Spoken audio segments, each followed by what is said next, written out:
Lapor SPT tahunan sebentar lagi. Buat pasangan suami istri, cek kembali status perpajakan dari si istri. Apakah PH, MT, atau HB?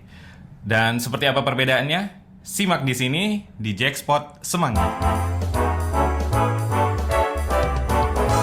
Assalamualaikum warahmatullahi wabarakatuh. Halo kawan pajak, apa kabar semuanya? Semoga selalu dalam keadaan sehat dimanapun kalian berada ya.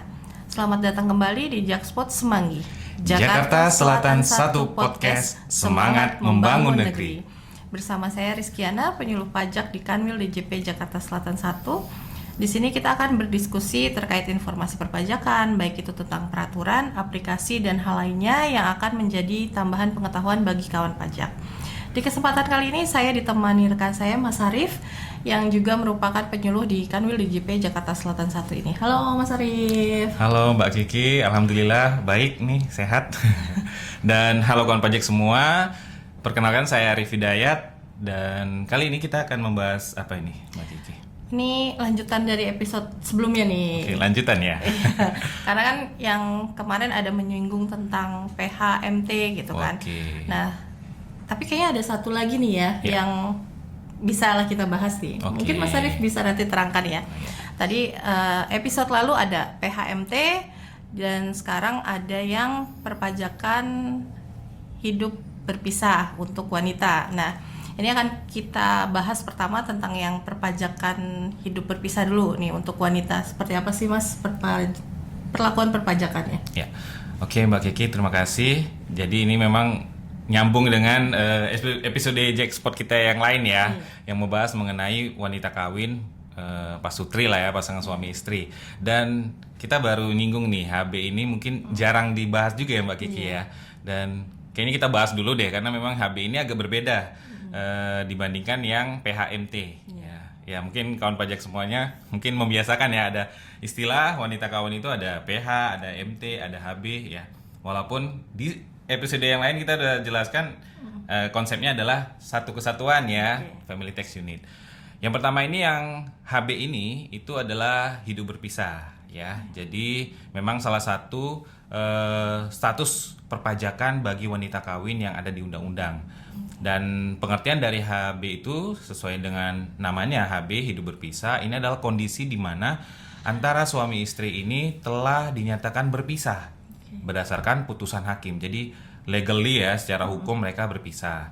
Dan maka oleh sebab itu secara hukum pajak pun ikatan ekonomis antara keduanya, antara suami istri tadi dianggap sudah selesai gitu. Jadi kita sudah selesai gitu secara hukum, mereka sudah berpisah dan secara perpajakan pun perhitungannya akhirnya dipisahkan.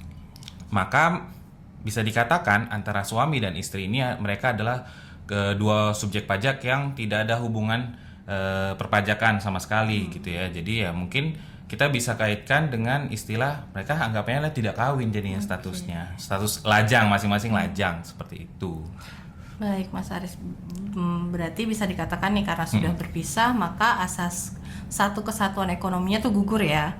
Maka perlakuan perpajakannya seperti apa ya Mas? Ya, betul sekali. Jadi asas satu kesatuan ekonomi itu menjadi hilang ya karena mereka menjadi subjek pajak yang terpisah tadi.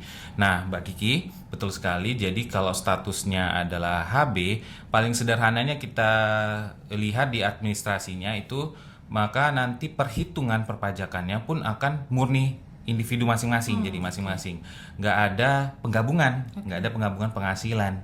Jadi makanya HB ini kita bahas pertama mungkin ya, biar clear aja bahwa perhitungannya itu berbeda seperti ya lajang gitu.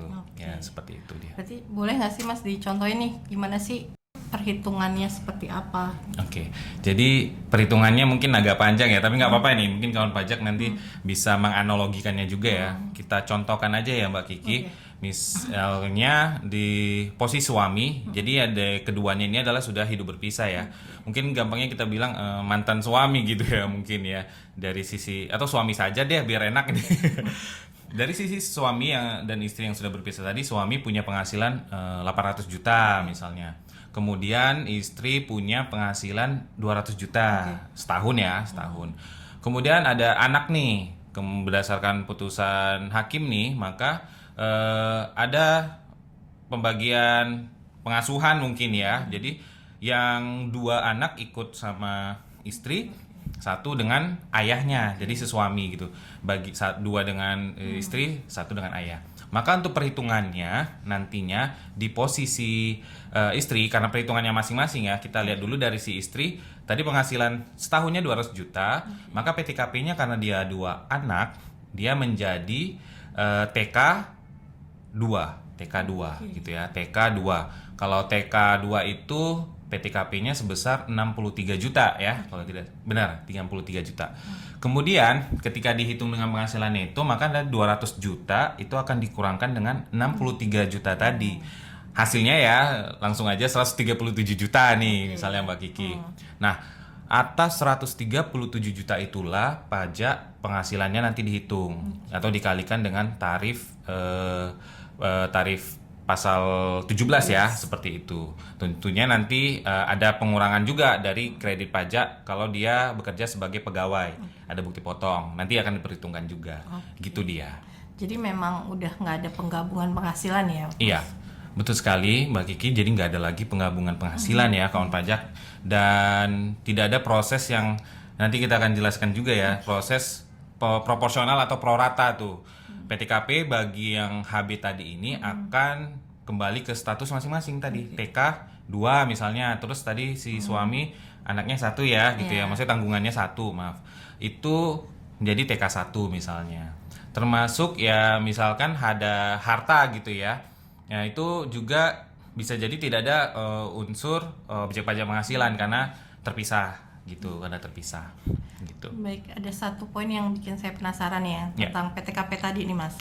Untuk yang status hidup berpisah ini kan ada yang mempunyai hak asuh begitu ya.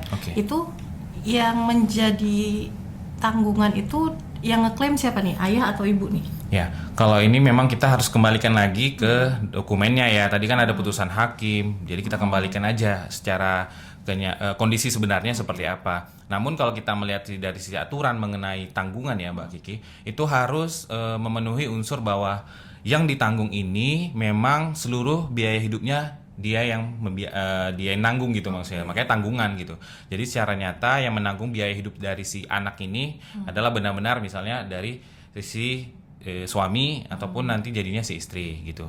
Jadi misalkan dalam putusan pisah tadi ya, si suami memberikan nafkah penuh, artinya kan dia menanggung penuh, maka nanti bisa suami yang mengakui tanggungannya gitu. Sebaliknya misalkan si istri yang mendapatkan pengakuan untuk menanggung gitu ya klaimnya, maka nanti yang membiayain si istri, maka nanti dia tanggungannya pun bisa dimasukkan ke istri. Jadi bukan tidak ada penggabungan PTKP tadi itu disesuaikan dengan kondisi tadi tanggungannya. Nggak ada si suami itu nanti ngakuin juga gitu, nggak ada yang ganda ya, pengakuan klaim ganda gitu. Jadi tetap konsisten dengan kondisi yang sebenarnya berdasarkan putusan hakim tadi gitu. Baik, berarti status HB ini kalau bisa dibilang sebenarnya seperti lajang, cuman beda tanggungan aja kali ya Mas. Iya. Gitu.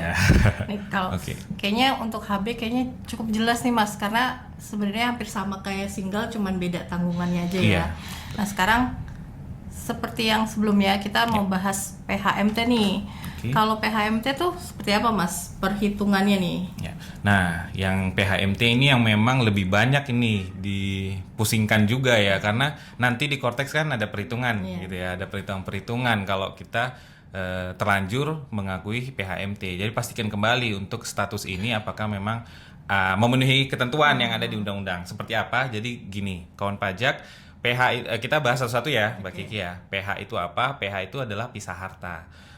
Sederhananya antara suami dan istri masih terikat pernikahan tentunya, dan namun mereka memiliki perjanjian untuk memisahkan harta dan penghasilan. Nah ini biasanya ada perjanjian pisah harta gitu ya, atau perjanjian pranikah gitu, yang di dalamnya tertuang mereka mensepakati lah bahwa memang atas penghasilan dan semuanya mereka terpisah. Nah inilah yang dimaksud dengan pisah harta tadi, dan ini sesuai dengan ketentuan hukum juga ya secara legalnya. Berbeda dengan yang MT. MT ini memilih terpisah. Jadi di sini memang tidak ada putusan pisah lah pastinya, dan tidak ada perjanjian apapun. Jadi seperti pernikahan normal saja. Namun bagi si istri ini ya saya pengen ngelaporin SPT saya sendiri. Nah, itu bahasa sederhananya seperti itu. Jadi hak dan kewajiban si istri dia laksanakan sendiri melalui SPT-nya. Jadi si istri punya akun Cortex, baik PH, baik MT, dan termasuk yang tadi kita bahas sebelumnya HB, artinya semua punya akun Cortex ya. Nah, nanti di SPT-nya yang akan mengalami perbedaan atau perhitungan pajaknya. Baik, jadi perbedaannya terletak pada legalitas hubungan dan perjanjian ya. Lantas bagaimana nih Mas dampak terhadap metode perhitungan pajaknya secara umum? Ya, baik PH dan MT memang akan ada perbedaan perhitungan dibandingkan misalnya tadi HB ya. HB jelas-jelas nggak ada seperti lajang gitu ya. Ataupun kalau yang digabung sesuai dengan episode sebelumnya kita singgung ya gitu. Nah, kalau PH MT ini nanti akan menggunakan perhitungan yang prorata atau proporsional dari penghasilan yang digabung. Dan ini nanti diakomodir juga di dalam Cortex atau di SPT-nya. Nah, jadi banyak ya kawan pajak ini yang berstatus PH ataupun MT kemungkinan besar nanti akan terkejut gitu. Terkejut ketika mereka melaporkan SPT dengan kondisi seperti dengan status PH MT ini, nanti akan ada PPh yang lebih besar dari yang mereka perkirakan atau di SPT-nya nanti jadinya kurang bayar. Nah, ini ada beberapa penyebabnya ini Mbak Kiki. Itu salah satunya adalah ketika digabungkan penghasilan itu akan dikenai tarif progresif kan ya, kan dihitung kemungkinan besar akan melewati batasan tarif yang lain gitu, naik ke atas gitu dari 5% ke 15% atau tarif berikutnya. Nah, ini akan menyebabkan selisih perhitungan tadi adanya kurang bayar gitu. Jadi kan tadi udah dijelasin nih mengenai metode proporsional tadi nih untuk PH dan MT. Jadi bisa nggak nih Mas dijelasin step by stepnya seperti apa sih atau contoh perhitungannya seperti apa nih? Ya, mungkin seperti yang HB tadi ya, kawan pajak semua mungkin coba saja dianalogikan ya, ini contoh saja ya. Misalkan tadi si suami itu punya penghasilan 800 juta, masih sama nih, istrinya punya penghasilan 200 juta gitu. Dan tadi punya anak juga tiga anak gitu ya. Nah, dalam hal ini kita pilih aja deh misalnya memilih terpisah gitu. Yang paling umum tidak ada perjanjian pisah harta, pastinya kalau statusnya mau dipisah pakainya apa? MT gitu ya misalnya. Nah, langkah-langkahnya bisa jadi nanti ketika melaporkan SPT maka suami dan istri ini harus menghitung ulang yang tadi perhitungan penggabungannya, maka atas 800 juta dengan 200 juta tadi harusnya digabung. Totalnya menjadi 1 miliar. Nah, ini akan menjadi angka penghasilan itu yang akan dihitung dengan pengurang lainnya termasuk PTKP. Nah, setelah didapatkanlah penghasilan itu tadi berarti 1 miliar ya Mbak Kiki ya. Nah, ini akan dikurangkan dengan PTKP. Nah, PTKP-nya seperti apa? Tadi kalau kita bilang HB kan PTKP-nya TK2, TK1 gitu ya. Nah, kalau yang digabung maka PTKP-nya itu akan menjadi muncul satu namanya I, status kawin, dan I, istri ya, istri yang bekerja ini artinya. Jadi status PTKP-nya menjadi K, I, terus anaknya 3 atau tanggungannya 3 Maji, jadinya KI3. Nah, ini nilai PTKP-nya sekitar kalau tidak salah 126 juta ini kalau dihitung totalnya ya. Itu breakdown-nya yang pertama PTKP sendiri ada 54 juta, status kawin 4,5 juta karena PTKP untuk menikah ya. Kemudian istri itu dapat PTKP sendiri tambahan sebesar 54 juta juga. Kemudian ada tanggungan totalnya 13,5 juta, jadi totalnya 126 juta. Ini PTKP-nya. Nah, setelah diperolehlah perhitungan PTKP, kawan pajak mohon bersabar, masih ada perhitungannya lagi. 1 miliar dikurangkan dengan 126, yaitu penghasilan itu dikurangkan dengan PTKP. Sehingga hasilnya adalah 874 juta. Cepat saya ngitungnya ya. Nah, total 874 juta ini adalah penghasilan neto yang sudah dikurangkan PTKP dan akan dikalikan dengan tarif progresif pasal 17. Nah, kalau di breakdown itu nanti ada kena tarif 5%, kemudian 15%, 25%, dan nanti kalau dihitung lagi ya, itu nanti akan lapisan terakhir itu di 30% atas 374 juta. Dihitung-hitung lagi, ntar saya hitung dulu ya. Jadi totalnya anggaplah sebesar 189 juta. Oke. Jadi atas penghasilan neto yang sudah dikurangi PTKP 874 juta itu diperolehlah pajak penghasilan yang terutang itu 189 juta. Oke. Panjang Mbak Kiki. Panjang ya, terima kasih loh nih Mas Arif nih. Jadi dari total 4 tarif ya, ke breakdown ke 4 Iya, tarif ya. betul. Jadi totalnya 180 juta itu ya. Iya. Berarti itu beban pajak untuk satu keluarga ya, Mas? Betul, betul. Jadi, nah ini yang paling terakhir ya. Beban itu tetap nanti karena tadi statusnya MT ataupun PH juga sama nanti karena lapornya kan masing-masing nih. Oke. Maka nanti akan dibagikan merata terhadap porsi penghasilan masing-masing. Atau SPT-nya juga. Jadi SPT suami, SPT istri dengan perhitungan ini nanti akan disesuaikan dengan perhitungan proratanya. Seperti apa? Ini langkah yang terakhir yang akan dilakukan oleh Cortex ya, di Cortexnya. Dari 189 juta PPH tadi yang sudah dihitung total, maka nanti akan diproratakan. Karena misalkan dari istri kan itu penghasilannya 200 juta ya, gitu kan. Kemudian suami kan 800 juta, nanti akan ada perhitungan prorata. 200 juta dibagi 1 miliar. Itu porsinya dikalikan dengan PPH total 189 juta. Hitungannya adalah sekitar 37,8 juta itu untuk PPH yang ada di SPT istri. Oke. PPH terutangnya ya. Ya. Kawan pajak masih belum selesai nih. Nanti kita akan bahas lagi di SPT-nya nanti hasilnya gimana gitu. Kita hitung juga yang suami, prorata suami seperti apa. Karena suami itu 800 juta penghasilannya, maka 800 dibagi 1 miliar. Dikalikan 189 juta, hasilnya adalah 151,2 juta. Oke. Nah, itulah porsi masing-masing mereka untuk PPH yang terutang di SPT-nya masing-masing, Mbak Kiki. Oh, jelas banget nih Iya. Mas Arif nih. Jadi bebannya dibagi secara adil sesuai besaran gaji ya. Lalu bagaimana sih dengan status kurang bayar atau lebih bayar di SPT masing-masing nih Mas? Ya, betul. Tadi sudah kita singgung. Ini angka yang akan dibawa ke SPT. Oke. Tadi ada angka 151 di suami, 37 di istri gitu ya. Nah, misalkan kita mulai dari istrinya dulu deh. Nah, 37 ini tetap bisa disandingkan dengan kredit pajak di SPT-nya. Jadi kalau si istri bekerja dengan penghasilan tadi dipotong katakanlah PPH di 1721A1-nya itu 30 juta ya. Maka nanti di SPT tahunan 37 juta dikurangkan 30 juta. Maka status SPT-nya kurang bayar sekitar 7,8 juta ya kalau dari hitungan-hitungan kita tadi gitu ya. Dan inilah yang akan disetor oleh si istri waktu dia menyampaikan SPT tahunan dengan status MT tadi ataupun PH gitu ya. Dan ini juga sama berlaku di suami, jadi sama sesuai dengan porsi yang masing-masing tadi ya. Dan hal inilah yang menyebabkan kenapa status PHMT ini selalu atau sering ya, bukan selalu, maaf, sering menghasilkan status SPT yang kurang bayar. Karena tadi efek dari progresif, tarif progresif ketika digabungkan.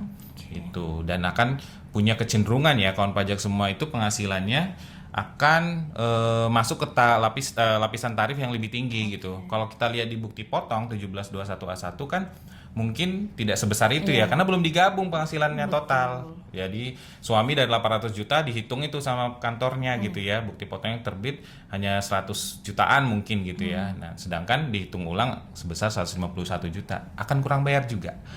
Jadi seperti itu sih efek dari PHMT itu Mbak Kiki. Jadi secara teknis tadi Mas Arif udah ngasih tahu detailnya kayak gimana nih. Ya. Mudah-mudahan kawan pajak juga lebih mengerti dan jadi lebih tahu lagi ya Mas Arif ya. Mudah-mudahan ya. Nah sebagai penutup nih, apa sih implikasi dari perhitungan ini bagi wajib pajak terutama yang udah mau lapor tahunan nih Januari Maret ini nih? Ya, lapor SPT tahunan kan sebentar lagi ya. Iya, Jadi betul. mungkin beberapa poin yang menjadi simpulan obrolan kita di Jackspot ini Mbak Kiki. Yang pertama, bagi kawan pajak pasangan suami istri ya yang statusnya PH dan MT. Nah, mohon disadari bahwa ini akan memberikan resiko SPT-nya bisa menjadi kurang bayar di akhir tahun. Jadi jangan terkaget-kaget gitu ya ketika SPT-nya kok nggak nihil, kok nggak sama dengan bukti potong. Ya itu tadi karena efek dari PHMT. Dan apabila memang secara concern menyadari saya memang pilihnya PH ataupun MT tadi, maka siapkan dana jadi persiapan dari sekarang bahwa akan ada kemungkinan kurang bayar, siapkan dananya untuk bisa membayarkan kekurangan PPh di SPT-nya. Dan tentunya agar perhitungannya enak ya, ini kan soal uang ya di rumah tangga ya, komunikasi antara suami dan istrinya agar informasi mengenai bukti potong, data penghasilan dan semuanya itu lengkap agar nanti SPT-nya tersampaikan dengan baik. Yang kedua, ada lagi yaitu status PTKP-nya. Pastikan diisi dengan benar ya, jangan sampai keliru karena kalau misalnya mengisi statusnya keliru, nanti perhitungan PTKP-nya juga berbeda, apalagi kaitannya dengan bukti potong juga. Nanti perhitungannya jadi waduh makin pusing nih nanti. Jadi pastikan PTKP-nya sesuai. Sesuainya apa? Sesuai dengan kondisi di awal tahun ya, di 1 Januari di setiap tahun itu adalah kondisi untuk menentukan PTKP. Jadi mudah-mudahan nanti kawan pajak sudah memahami ini semua ya, agar nanti di korteksnya pun sesuai. Seperti itu Mbak Kiki. Benar sekali nih kawan pajak. Memang teknologi memudahkan ya Mas Arief. Betul. Namun pemahaman logika dasar perhitungan adalah kunci kepatuhan. Baik, terima kasih banyak Mas Arief atas Sama-sama, Mbak penjelasannya Kiki. tentang status perpajakan PHMT dan HB ini. Baik kawan pajak, jika kawan pajak masih memiliki pertanyaan terkait perpajakan, dapat menghubungi KPP terdekat ataupun KPP terdaftar kawan pajak, dan dapat pula menghubungi Kring Pajak di 1-500-200 maupun berkomentar di media sosial resmi lainnya seperti Twitter dan Instagram.